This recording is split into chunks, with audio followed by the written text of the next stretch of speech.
ನಮಸ್ಕಾರ. ನಾನಿವತ್ತು ನಿಮಗೆ ಒಡಂಬಡಿನೇಶ್ವರ ಬಲರಾಮ ದೇವರ ಬಗ್ಗೆ ನಾನು ತಿಳ್ಸಕ್ಕೆ ಬಂದಿದ್ದೀನಿ.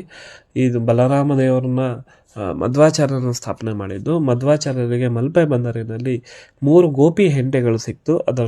ಅದರಲ್ಲಿ ಒಂದು ಅವರು ಉಡುಪಿಯಲ್ಲಿ ಸ್ಥಾಪನೆ ಮಾಡಿದ್ರು, 2 ಕುಂಜಾರಗಿರಿಯಲ್ಲಿ ಸ್ಥಾಪನೆ ಮಾಡಿದರು. 3ನೇ ಗೋಪಿ ಹೆಂಟೆ ಈ ಬಲರಾಮ ದೇವರಾಗಿರುತ್ತೆ. ಇಲ್ಲಿ ಈ ದೇವಸ್ಥಾನದಲ್ಲಿ ಬಲರಾಮ ದೇವರು ಮಾತ್ರವಲ್ಲದೆ ಸಾಕ್ಷೀಶ್ವರ ಗುಡಿ ಮತ್ತು ಮುಖ್ಯ ಪ್ರಾಣ ದೇವರು ಇದ್ದಾರೆ.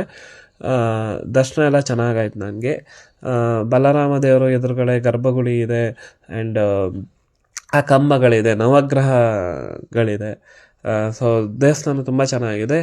ಈ ದೇವಸ್ಥಾನ ಪಕ್ಕದಲ್ಲೇ ನಿಮಗೆ ಮಲ್ಪೆ ಬೀಚ್ ಕಾಣಿಸುತ್ತೆ. ಮಲ್ಪೆ ಬೀಚಿಗೆ ತುಂಬ ಜನ ಬರ್ತಾರೆ, ಬಟ್ ಈ ಬಲರಾಮ ದೇವ್ರನ್ನ ನೋಡಲು ಬರಲ್ಲ ಯಾರು. ತುಂಬ ಎಂಜಾಯ್ ಮಾಡ್ತಾರೆ ಮಲ್ಪೆ ಬೀಚಲ್ಲಿ, ಬಟ್ ಬಲರಾಮ ದೇವ್ರನ್ನ ನೋಡೋಕ್ಕೆ ಯಾರೂ ಬರಲ್ಲ. ಸೊ ಹೆಚ್ಚು ಜನರು ಈ ಮಲ್ಪೆ ಬೀಚಿಗೆ ಬಂದಿರೋರು ಸಹ ಈ ಬಲರಾಮ ದೇವಸ್ಥಾನಕ್ಕೆ ಬಂದು ಬಲರಾಮನ ಕೃಪಾ ಕಟಾಕ್ಷಕ್ಕೆ ಪಾತ್ರರಾಗಬೇಕಾಗಿ ನಾನು ಕೇಳ್ಕೊಳ್ತಾ ಇದ್ದೀನಿ. ಹೆಚ್ಚು ಈ ವಿಡಿಯೋ ಇಷ್ಟ ಆಗಿದ್ದರೆ